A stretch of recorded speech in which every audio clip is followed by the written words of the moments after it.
Así inicia ese Noticia en Profundidad. Qué placer acompañarles. Soy Tatiana Pérez y les saludo desde nuestra sede central en Caracas, en Venezuela. A partir de este momento tenemos 3 temas que son noticia. Aquí están primero en titulares, es noticia Brasil, así comenzamos. En Sao Paulo, un joven negro es ahogado hasta el desmayo por un policía. Allí la única diferencia con la escena similar sufrida por George Floyd en Estados Unidos es que el de Brasil está con vida. Y sucede a diario en el país suramericano, pero pocas veces queda grabado. Nos preguntamos lo siguiente: después de la dictadura, ¿qué cambio hubo en la doctrina militar de la nación? ¿O no cambió nada? Vamos a revisarlo. En titulares de Noticia Venezuela, el expediente de agresiones de Estados Unidos contra esta nación crece. Así lo hizo saber el ministro de Exteriores, Jorge Arriaza. Desde Rusia anunció que en la Corte Penal Internacional de La Haya ya reposan nuevas medidas que constituyen crímenes de lesa humanidad de Estados Unidos contra esta nación, un hecho que analizamos en su conjunto. Y en Noticia Perú, en titulares, superada la atención con clínicas privadas para que se sumen a la lucha de la COVID-19, queda en evidencia la crisis sanitaria que vive el país suramericano, con más de 8.000 personas fallecidas. Estas son cifras a este momento. De fondo está la profunda desigualdad, la histórica de esta nación. Tenemos esa radiografía, la analizamos en Noticia, que así comienza. Bienvenidos, bienvenidas.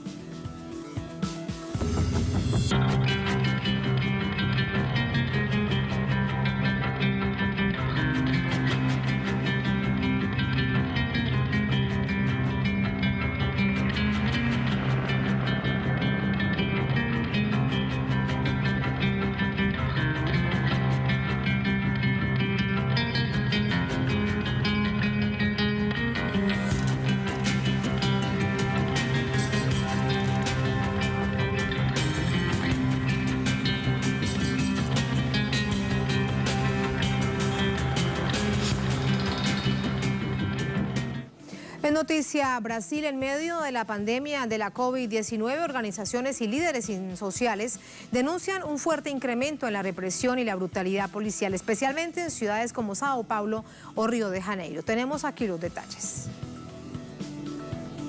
Un video aficionado difundido a través de las redes sociales se viralizó este jueves y su similitud recuerda el reciente asesinato de George Floyd en Estados Unidos. En el material audiovisual se observa a 2 oficiales de la policía de Sao Paulo inmovilizar e intentar estrangular a un ciudadano, colocando su rodilla en el cuello del joven. Hecho ocurrido apenas 4 días después del homicidio de Guilherme Silva, un adolescente de 15 años, quien fue encontrado muerto con 2 impactos de bala en la cabeza, días después de haber sido secuestrado en la localidad de Vila Clara, al sur de Sao Paulo.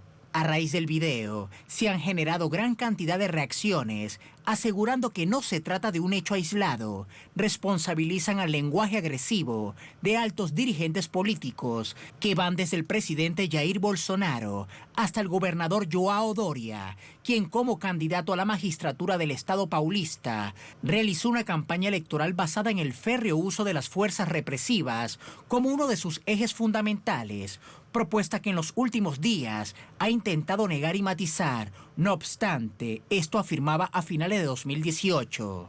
Direitos humanos é proteger as famílias, proteger a propriedade, proteger aqueles que são brasileiros de bem, que não são criminosos, proteger, amparar e apoiar os policiais da Polícia Civil e da Polícia Militar de São Paulo. Criminoso será tratado como criminoso, em qualquer circunstância, será imobilizado e preso. E, se necessário, ao reagir entre a vida de um policial e do bandido, eu, como governador, determino que vamos salvar a vida do policial e que o bandido vá para o cemitério, para ser bem claro. En el estado de Río de Janeiro también se han visibilizado grandes violaciones por parte de las fuerzas policiales estatales y municipales. De acuerdo a cifras oficiales, solo en 2019, unas 1.810 personas fueron asesinadas durante operativos policiales, cifra inédita para esta región del país. Violaciones que se han incrementado los últimos meses, lo que obligó a las autoridades judiciales a prohibir los operativos en las favelas de Río por la pandemia del coronavirus. Pese a ello, numerosos asesinatos han ocurrido en las barriadas de la populosa ciudad, donde destaca el homicidio de un joven de 14 años. Joao Pedro Matos fue acribillado a balazos en su casa el pasado mes de mayo. Además de la muerte de Ágata Félix, una niña de 8 años fallecida por una bala perdida en un enfrentamiento ocurrido en una favela al norte de la ciudad.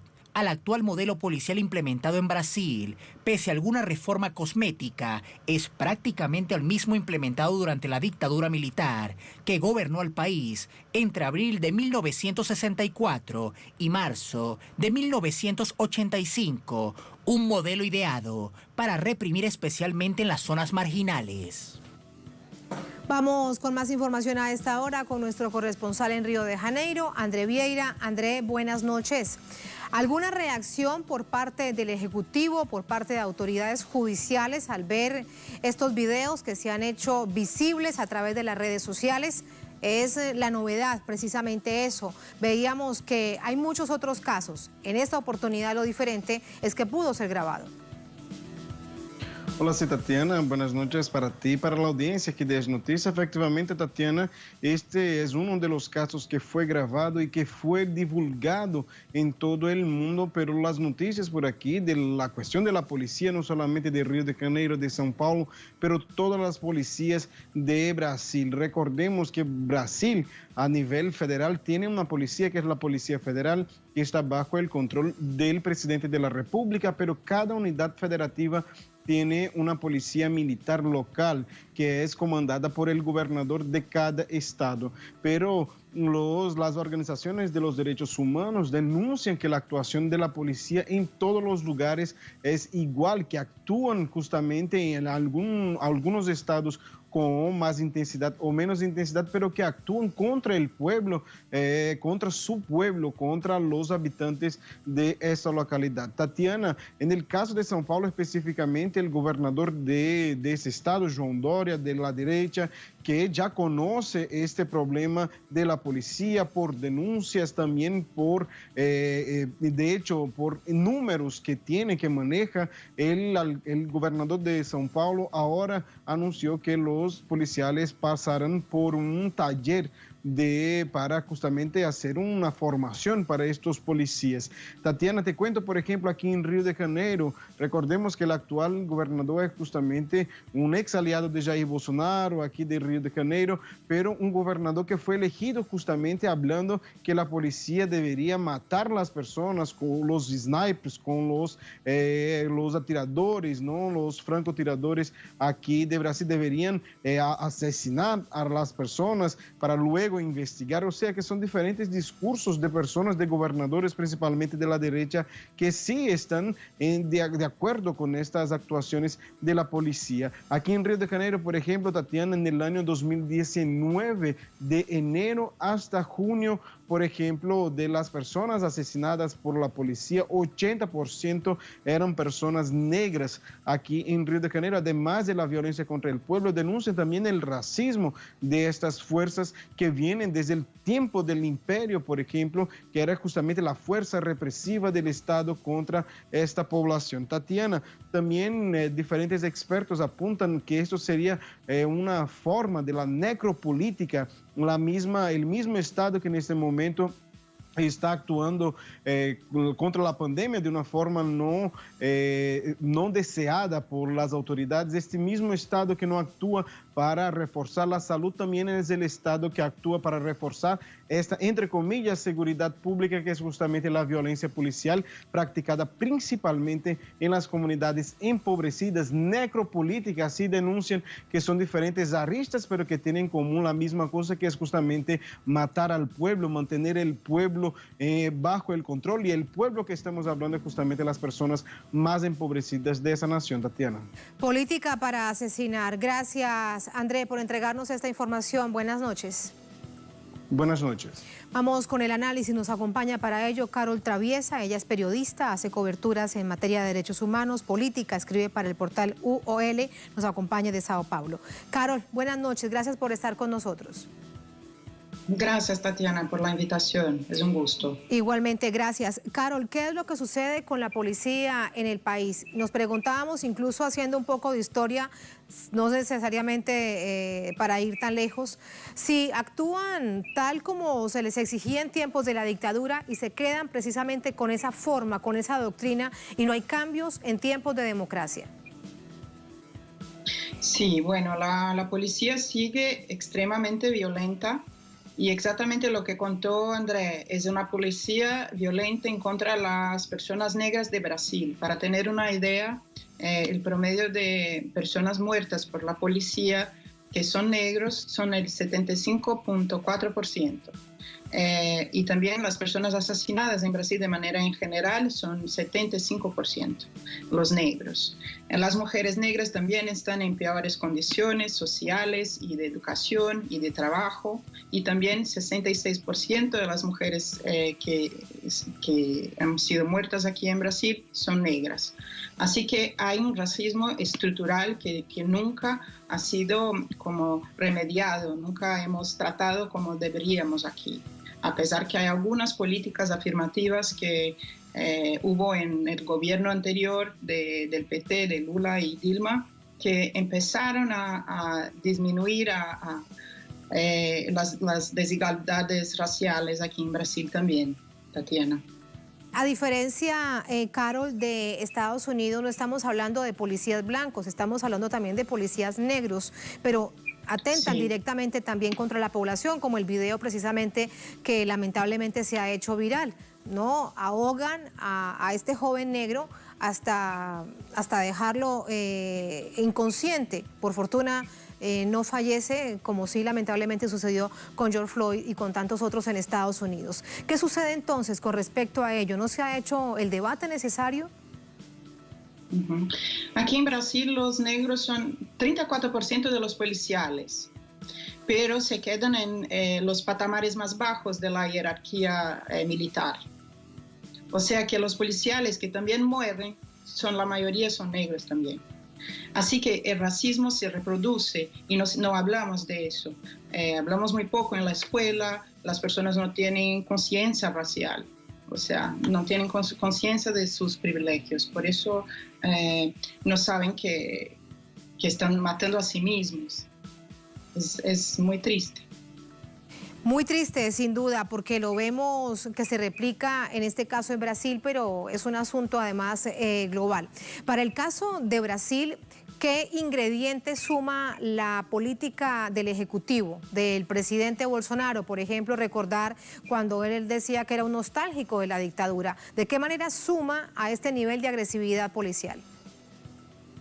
El discurso de odio que tiene Bolsonaro y también la importancia que le da a las armas, a que la población esté armada, eso todo pone en más peligro la población que es más vulnerable, ya es más vulnerable, que es la población pobre y negra de Brasil. Entonces, lo que se observa es que esta violencia debe crecer cada vez más, mientras esté ahí diciendo todo el tiempo que la gente tiene que estar armada.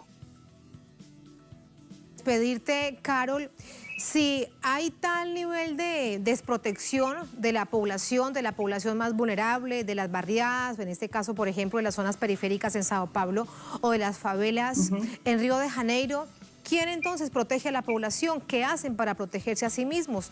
¿Qué hacer incluso desde organizaciones sociales? Bueno, hacen denuncias, pero tienen que salir a la calle. El caso de João Pedro, por ejemplo, en Río de Janeiro, él estaba en su casa.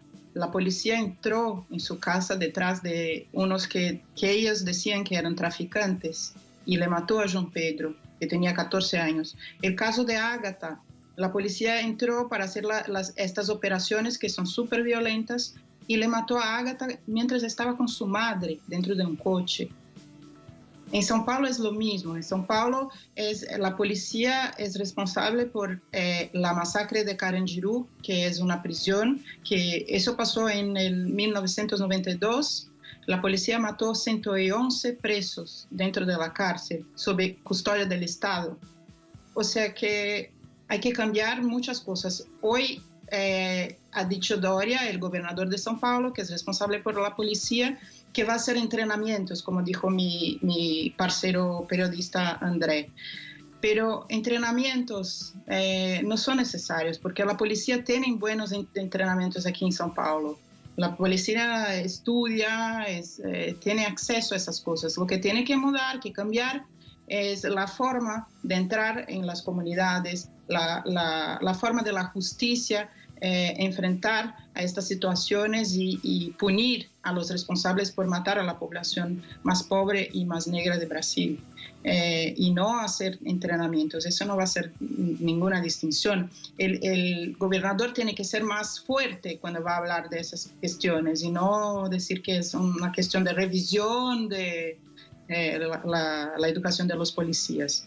Es parte de su responsabilidad. Claro, no, con un curso no se resuelve, es un asunto de repensar la doctrina policial y militar del país. Con un pequeño taller en materia de derechos humanos esto no va a cambiar la realidad. No, los protocolos son muy buenos además. Sí, sí. Carol, ¿y la impunidad para los policías que cometen estos crímenes? Eso sigue pasando, por eso sigue la violencia. Entonces, las crianças negras en Brasil, los niños negros de Brasil tienen que ser enseñados a ser negros. Es como las madres tienen que decirles, tú no puedes salir muy rápido, caminar muy rápido por la calle porque la policía puede pensar que eres un criminoso, eres un sospechoso. No puedes entrar a un shopping, a una tienda con una, ¿cómo se dice eso? Una capuza, porque te pueden mirar y matarte. La policía por crímenes que no existe, que de sospechoso, es el racismo estructural que hay aquí. Brasil hubo la más grande esclavitud del mundo, más larga del mundo, con más gente en todo el mundo. Por eso estas cuestiones son muy estructurales de nuestra sociedad y tenemos que trabajar con políticas públicas para cambiar eso, en la escuela, con la policía, con la seguridad pública, con la cultura, con las cotas raciales en las universidades, para intentar cambiar eso para algo que no sea tan desigual y tan horrible como es lo que estamos pasando hoy. Un asunto estructural que también debe ser cambiado de manera estructural. Carol, gracias por tus reflexiones. Muy buenas noches. Gracias a ti, Tatiana. Buenas noches. Buenas noches. Así nos vamos a la primera pausa en esta emisión de Es Noticia. Al volver en Noticia Venezuela, el expediente de agresiones de Estados Unidos contra esta nación crece. Así lo hizo saber el ministro de Exteriores, Jorge Arriaza. Desde Rusia anunció que en la Corte Penal Internacional de La Haya reposan nuevas medidas que constituyen crímenes de lesa humanidad. Un hecho que analizamos al volver en Es Noticia.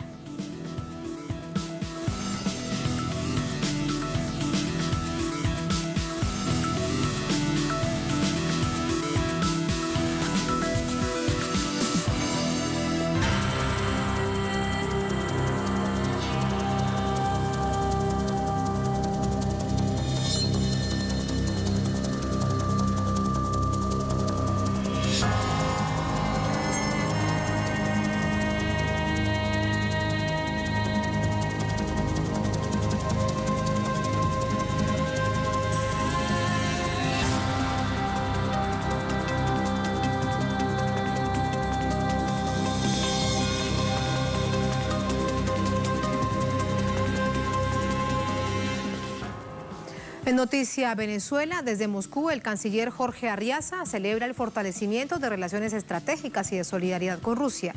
Y en una visión global compartida, ambos países evalúan activar un grupo en defensa de la Carta Fundacional de la Organización de Naciones Unidas. La delegación venezolana encabezada por el canciller Jorge Arriaza arribó a Rusia la víspera para presenciar el desfile por el 75 aniversario de la victoria soviética sobre la Alemania nazi. En este marco se dio el encuentro con el canciller ruso Sergei Lavrov para revisar la estrecha relación de cooperación geopolítica y económica entre ambas naciones. También se reunió con el viceprimer ministro de Rusia, Yuri Borisov. El Kremlin mantiene su posición de respaldo al diálogo nacional en Venezuela y saludó los acuerdos recién alcanzados con representantes de la oposición sobre el combate a la COVID-19. Lavrov también aplaudió la resistencia del gobierno de Nicolás Maduro frente a intentos externos de interferir en los asuntos del país y forzar un cambio de poder. En rueda de prensa este jueves, el canciller Arriaza destacó la amplia relación que tienen ambas naciones y compartió el accionar próximo por un mundo en el que imperen las decisiones colectivas. Nosotros compartimos esa visión del mundo a través de las decisiones colectivas, a través del multilateralismo, del reforzamiento de las Naciones Unidas, del respeto a la Carta de las Naciones Unidas. Por eso ayer con el ministro Lavrov también hablábamos de poder activar en esta etapa aún de pandemia el grupo de países en defensa de esta Carta, la Carta de las Naciones Unidas, con sus principios, con sus propósitos claramente establecidos.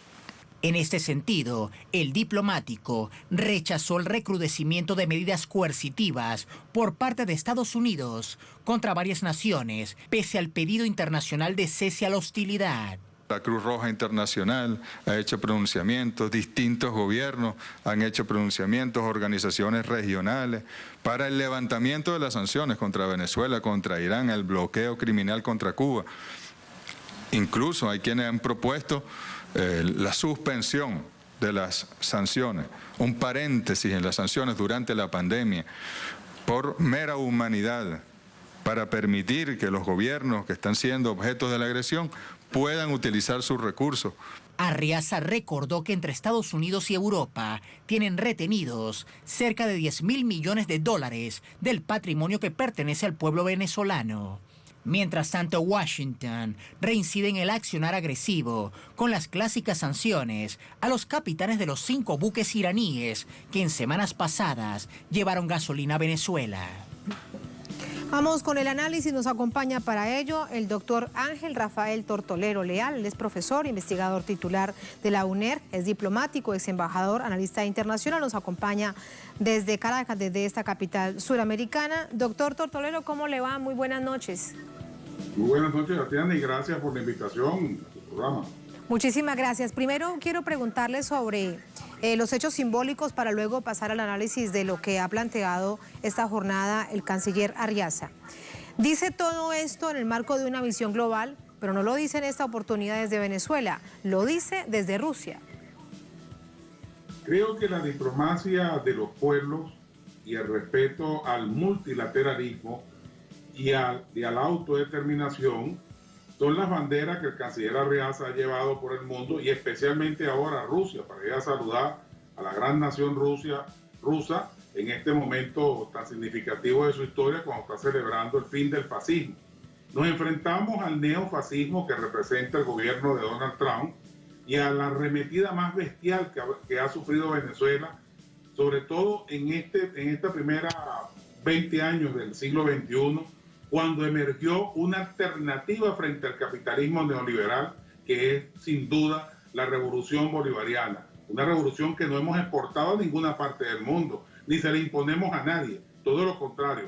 Abrimos con ella el compás de relaciones de Venezuela con todo el planeta, y tenemos las más diversas culturas integradas en ese mapa estratégico de la diplomacia venezolana, donde entra Rusia, China, Irán, y la India, Turquía, países que son, si se quiere, distintos y hasta distantes unos de otros en lo cultural, en lo político, en lo económico, pero que han allanado camino y han logrado puntos coincidentes, y de eso se trata la diplomacia revolucionaria bolivariana, para llegar a acuerdos de complementariedad, acuerdos de solidaridad, y con eso sostener, crear, propiciar la creación de un mundo posible, donde todos caminemos por él en paz y en tranquilidad. Doctor Tolero, de hecho, en este contexto queda planteada la iniciativa de unirse todas las naciones posibles para proteger los principios fundacionales de la Organización de Naciones Unidas, que los hemos visto quebrados particularmente por este gobierno de Estados Unidos y por la Casa Blanca. Pero también allí habría que sumar, ¿y qué hace Naciones Unidas para proteger sus principios fundacionales ante tal arremetida? Por ejemplo, en el marco de sanciones, de bloqueos, en esta oportunidad el secretario general ha dicho que es difícil hacerlo, que no se debe plantear, que no se debe adelantar porque estamos en tiempos de pandemia, pero Estados Unidos simplemente lo sigue haciendo. Bueno, Estados Unidos se erigió como el policía del mundo una vez terminada la Primera Guerra Mundial y luego con la Segunda Guerra Mundial coronó ese estatus de ser el policía más grande que tiene el planeta, que es capaz de sancionar a todas las naciones y desobedecer todas las órdenes de todos los foros internacionales. No es extraño ver un Estados Unidos contrario a la Carta Fundacional de la ONU y contrario a todas las decisiones de la Asamblea General. Recordemos que tiene derecho a veto en el Consejo de Seguridad y eso le da como una patente de corso, y aunque se lo ha puesto cuesta arriba en este momento, cuando Rusia y China se le enfrentan en el Consejo de Seguridad. Pero también no hay que olvidar que en el siglo pasado invadieron todo el Oriente Occidental, todo el Oriente Occidental, acabaron con Irán, con Irak, propiciaron una guerra entre Irak, tomaron por asalto casi todo el norte de África, lo desestabilizaron con la toma de Libia. A Venezuela la tienen asediada. La Cuba, la heroica, la valiente y la revolucionaria Cuba, es un ejemplo taxativo de lo que estoy diciendo. Todos los años, en todas las asambleas de Naciones Unidas, se pide el cese del bloqueo a Cuba y dos países votan en contra, Estados Unidos e Israel, y algunas veces las Islas Marshall. O sea, ¿qué te quiero decir con esto? Estados Unidos, al gobierno norteamericano, a la política exterior norteamericana, más allá del gobierno que esté ocupando la Casa Blanca, poco le importa, al parecer, las opiniones del planeta entero si ellos no están, si no se posicionan primero sus intereses.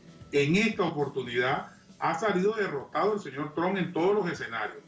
Todas las intenciones guerreristas se le han caído por su propio peso. No pudo contra Corea, no pudo contra Irán.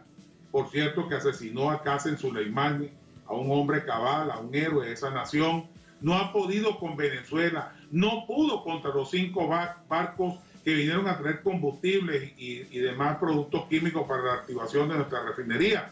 Pero entonces ahora va en contra de los trabajadores navieros, se va en contra de los capitanes de esos buques, que por cierto, hoy decía esta mañana en una intervención, una televisora de ese país, decía que hay que darle una condecoración y se sientan honrados por haber sido sancionados por este señor, por este demonio del mundo, que ha reportado con ellos, con esta sanción, ha dicho públicamente lo derrotado que está como la política exterior norteamericana. Cuando yo lo escucho atentamente, doctor Tortolero, además me pregunto, ¿pero qué hacer para que Estados Unidos, ya sea por vía comercial, por vía financiera, qué hacer con todas las naciones del mundo, por ejemplo, en el marco de la ANOAL, para tratar de revertir una situación de estas que ahora, como bien usted lo dice, con todo este recuento, es un asunto prácticamente permanente? Ya ni siquiera es titular de los medios hegemónicos que hayan nuevas sanciones o en contra de Venezuela, de Cuba, de Irán, de Siria, etcétera, etcétera. Bueno, lo que hay que hacer es lo que hizo Irán en estos días. Irán vino valientemente con sus 5 buques y llegó a puerto venezolano. A mí me parecía muy extraño y confieso que tenía cierto temor porque salieron de Irán, pasaron por el estrecho de Hormuz, no pasó nada. Pasaron por Djibouti, no pasó nada. Atravesaron el canal de Suez, afortunadamente tampoco pasó nada. Atravesaron todo el Mediterráneo, pasaron por Gibraltar, llegaron al Caribe y Estados Unidos no avanzó ni un milímetro sobre ninguna de estas naves después de haber prometido que la iba a derribar, las iba a hundir, las iba a detener, las iba a secuestrar.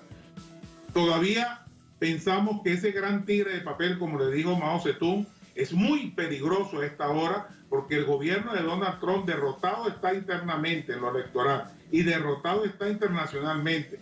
Y esa derrota reclama pues tener algún premio de consolación, que para ellos, por cierto, es la promoción de la guerra porque es su gran negocio. ¿Qué hacer el mundo? Bueno, más solidaridad, más complementariedad, más entendimiento y más presión en los organismos internacionales. Y ahora, ¿qué hacer además? Lo que está haciendo Rusia y China, prescindiendo del dólar, que no vale ni el papel donde está hecho, y haciendo una economía libre con moneda propia entre esos dos gigantes como son Rusia y China. Ese ejemplo deben seguir los otros países, para que entonces los Estados Unidos de Norteamérica venga el concierto de las naciones a negociar su reposicionamiento económico y político y a regular su participación militar, que hasta ahora ha sido al libre arbitrio, al voleo, no importándole ninguna sanción y ningún impedimento de carácter político y diplomático de ninguna nación del planeta, de ninguna de las naciones después de él en el planeta. 192 países votan en contra de una resolución y Estados Unidos sigue cual delincuente en el barrio, sigue hacia adelante, huye hacia adelante, sigue atacando países y sigue devastando naciones.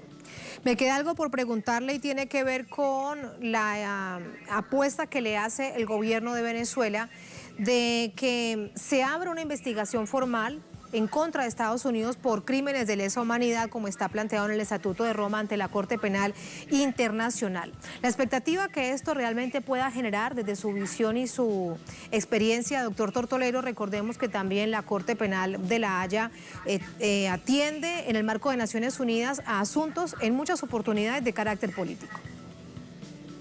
Bueno, no se le puede quitar, seríamos muy ingenuos en pensar que esa Corte, ese tribunal, pudiera ser imparcial del todo, ¿no? Hay individualidades y factores de poder que van a jugar en cualquier decisión.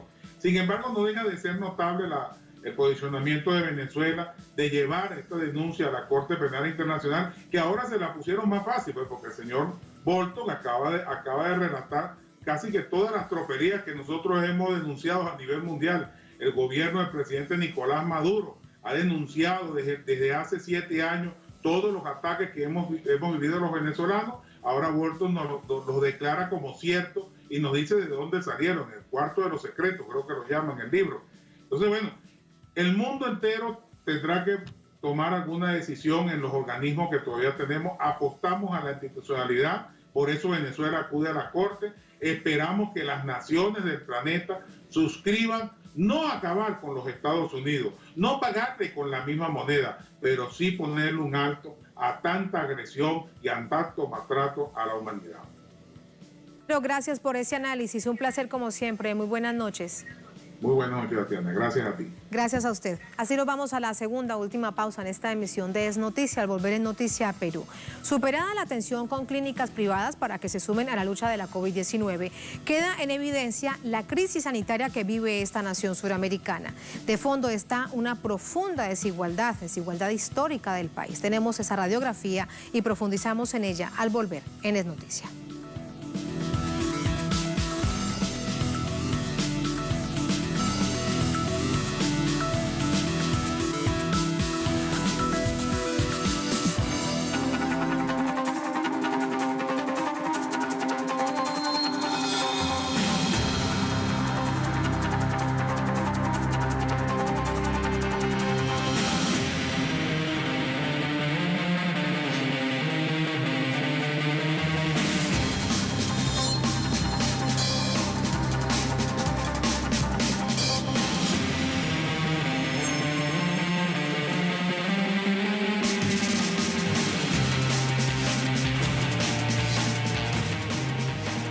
En Noticia Perú, esta nación sudamericana es la sexta con más contagios de COVID-19 en el mundo, supera a Chile, España e Italia.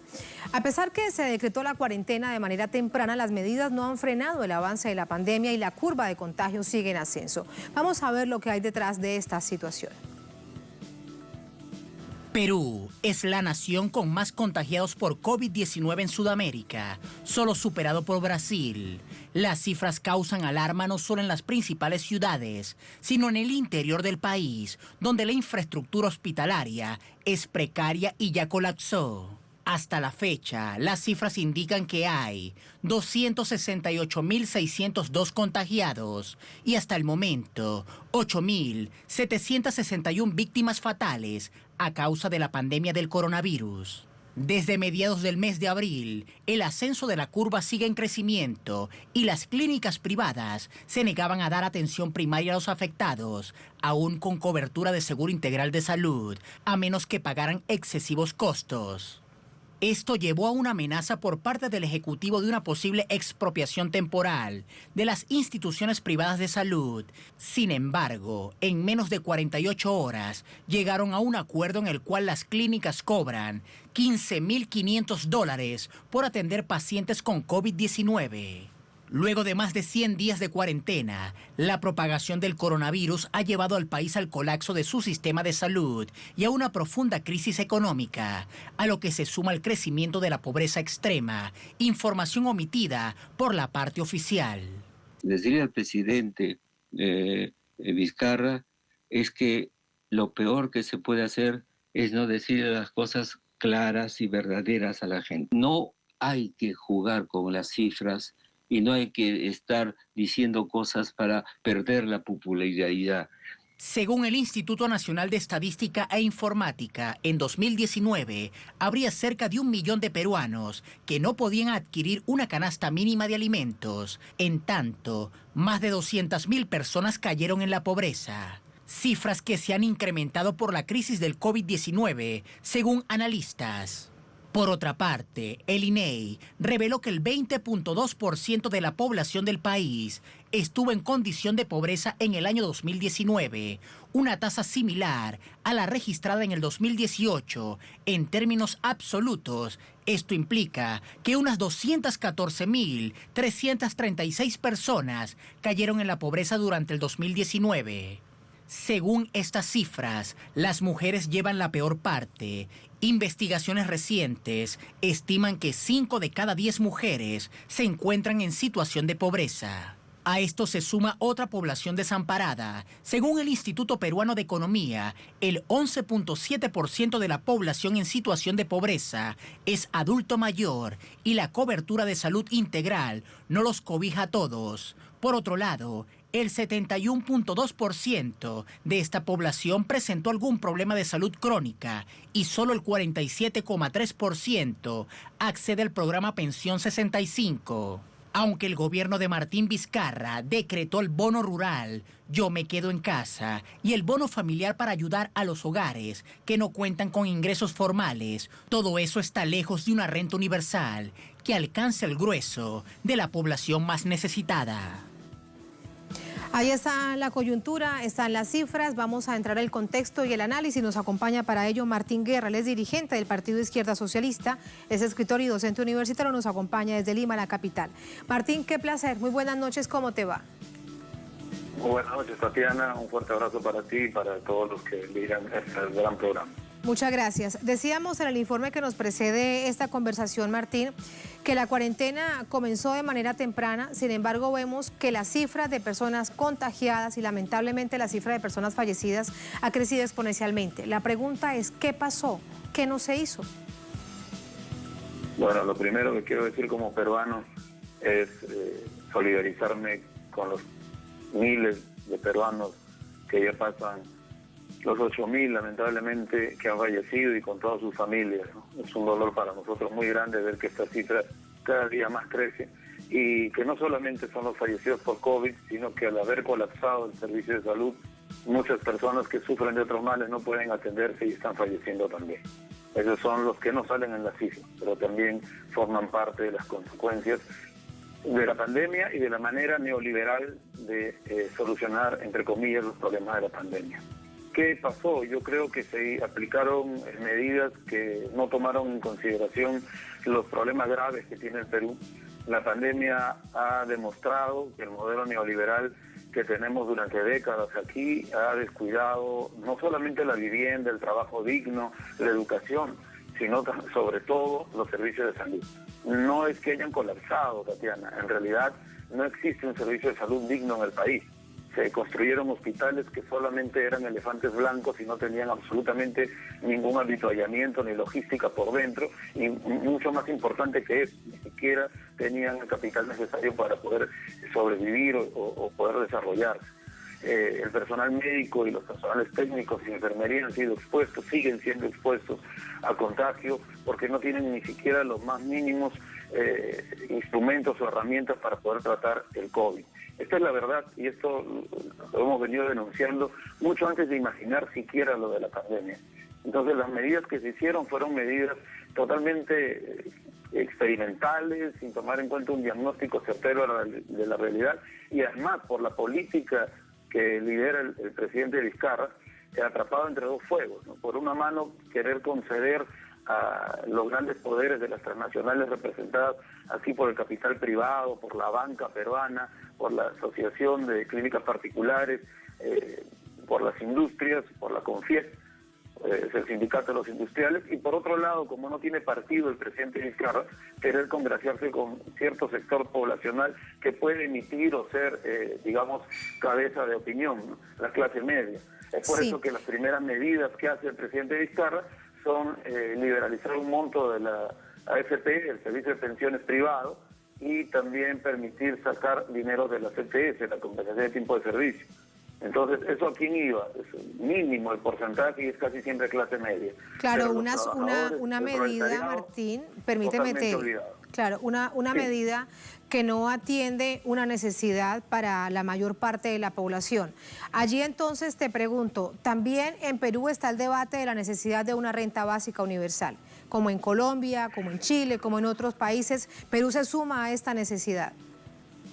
Ha sido un reclamo, hemos hecho varias batallas virtuales y también a través de las calles reclamando esto, pero bueno, el presidente dijo que probablemente sí iba a estudiar el caso y jamás llegó, y hacia ella se está aplicando los despidos masivos, la suspensión perfecta de labores. Ellos tienen nombres muy bonitos para llamar a las cosas, son despidos masivos, y por miles la gente se queda sin trabajar.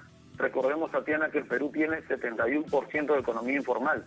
Los analistas, incluso la BBC de Londres, señalan que la economía informal es una de las 5 causas, dicen, responsables de que estemos así. Citan otras causas, el aglomeramiento en los mercados, el aglomeramiento en los bancos, porque muy poco porcentaje de peruanos, creo que el 38% tiene cuenta bancaria, el hacinamiento en las casas porque no hay vivienda digna, la gente se contagia más en la casa porque están 20 personas viviendo en una pequeña habitación que en la calle. Y el poco abastecimiento, hay 21% de familias con refrigeradora, no se puede comprar cosas para que se conserven, no hay que salir a comprar diariamente, pero en realidad esas son las causas que estamos así, es el modelo económico neoliberal que se sigue aplicando a rajatabla. La causa de fondo con todo esto que nos dices es la desigualdad. La causa de fondo es el modelo que llevó a tal nivel de desigualdad. Entonces, esa es la causa de fondo que lleva precisamente a este momento. Claro, y ahora lo que están planteando, yo prefiero reír a veces por no molestarme muchísimo. Creo que cualquier persona que tiene dignidad y ética lo sentiría así.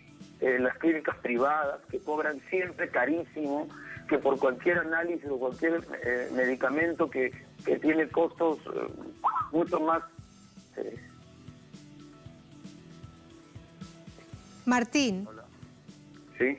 Sí, por un momento perdimos tu comunicación, nos quedamos en los últimos minutos de esta conversación, Martín, vía telefónica, y te escuchaba atentamente. Perfecto. A esto sumar el debate de la víspera que llamaba profundamente la atención ante la advertencia que hacía el presidente Vizcarra a las clínicas privadas de decirles o se suman a la lucha contra la COVID-19 o vamos a intervenirlas. Y veíamos en medios de comunicación y empresarios que el debate no era la salud, la protección de la vida de los peruanos, sino si el presidente iba a comenzar una serie de expropiaciones a nivel nacional. ¿Cuál es tu visión? Sí, es que las clínicas han estado cobrando a pacientes de COVID cerca de $1.400 diarios, ¿no? Entonces, $14.500 diarios a los enfermos de COVID, sin hacer distingos por el tiempo de duración que se quedaran o no en las clínicas. Ahora lo que le han planteado al presidente frente a la presión que emitió queriendo aplicar el artículo 70 de la Constitución, que dice que se puede expropiar en caso de seguridad nacional o necesidad pública, y obviamente eso es lo que está pasando. Le han respondido y se ha llegado a un acuerdo, parece, que el Estado va a pagar por los pacientes que traten las clínicas privadas. 55.000 soles por día, por 2 días, por 3 días, por 30 días, es un monto fijo. Es decir, más o menos $15.600, ¿no? Es lo que va a cobrar por paciente. Hagamos un cálculo. Entonces sí, es impresionante el dinero que el Estado peruano, es decir, el pueblo peruano, porque es el dinero de los contribuyentes, va a terminar pagando para que las empresas privadas sigan generando lucro en medio de la... Y con todo ese dinero entonces habrían podido, de hecho, si hubiese un sistema de salud digno, con todo ese dinero que el gobierno va a pagar, podrían estar pensando entonces en invertir en una renta básica. Hay algo que quiero pedirte porque es realmente impresionante. La cifra que estaban cobrando las clínicas privadas, $14.000 por día, por paciente. Sí. Wow, esto quiere decir que pensaron entonces en el gran negocio en tiempos de pandemia. Claro, porque el acuerdo, el contrato era el día que llegara, por si acaso se muriera la persona, muy bondadosos ellos, o si se quedaba más días, igual costaba, ¿no? Entonces, desde todo punto de vista, incluso desde un punto de vista de los inicios del capitalismo, es un robo. Pero bueno, eso es lo que plantean. Y ahora el Estado va a pagar, pero elude el bono universal. Ese es el presidente Vizcarra. Esa medida de presión que planteaba aplicando supuestamente el artículo 70 incluye también pagarles indemnización por justiprecio. Ya hicimos las cuentas y así expropiáramos y pagáramos, o no expropiáramos, sino que el Estado les pague a ellos, las dos soluciones que se plantean entre el Estado y las privadas van a terminar desfalcando al Estado, o sea, a la población. Y la crisis que se viene, que todo el mundo reconoce que va a haber una crisis en todo el mundo, va a golpearnos muy fuerte porque está quedando un Estado absolutamente vacío. Y lamentablemente las empresas privadas se mantienen en su gremio en defensa de sus intereses de lucro en medio de la desgracia, y el gobierno no saca la cara por la población, solamente hace estos amagues populistas, pero que en realidad no significan una solución profunda del problema. Una solución ante una situación tan grave como hemos visto en otros países. La cuarentena con hambre definitivamente no funciona. Me queda algo por preguntarte en esa radiografía, Martín. Una de las poblaciones que más está sufriendo en Perú son las muy alejadas y además las amazónicas como Iquitos. ¿Qué es lo que ha sucedido?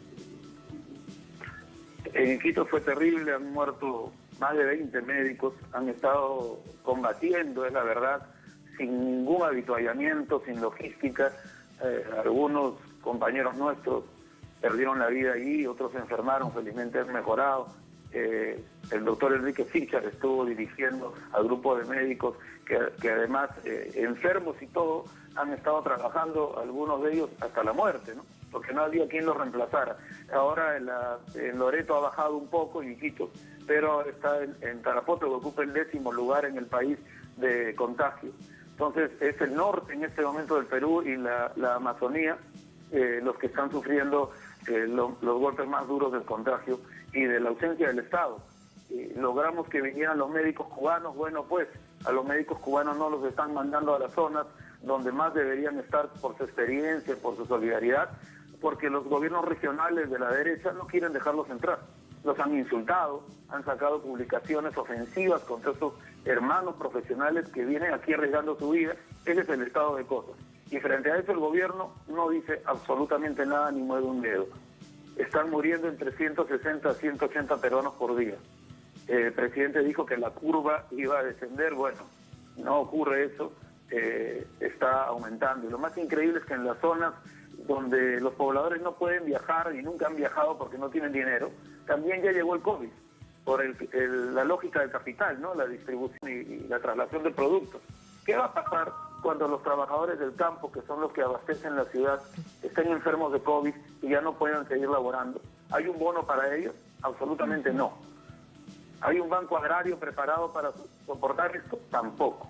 Entonces la situación se pone caótica. Ahora, yo no quiero ser alarmista para con el pueblo. El pueblo está luchando, está combatiendo por su salud, está saliendo a trabajar a pesar de los problemas, y por eso mismo pienso que es el pueblo organizado el que va a tener que solucionar esto ante la ausencia de un Estado que se ha convertido en un puente para los intereses de las empresas privadas, que son la minoría del país, un Estado que ante el abandono del Estado. Lucrativos. Ante el abandono del Estado, Martín, qué radiografía tan compleja. Reiteramos, con esta cifra tan dolorosa, en las últimas 24 horas se reporta un total de 8.000 personas fallecidas en Perú. Martín, gracias por ayudarnos a comprender esta situación. Muy buenas noches, gracias siempre. Gracias a ustedes, más bien. Un abrazo fuerte. Un abrazo, gracias Martín. A ustedes gracias por habernos acompañado. Ponemos punto final a esta emisión de Noticias. Cerramos nuestra pantalla tradicional. Nos quedamos en redes sociales, @esnoticiatelesur, @TatianaTelesur. Será hasta mañana. Sigan con nosotros.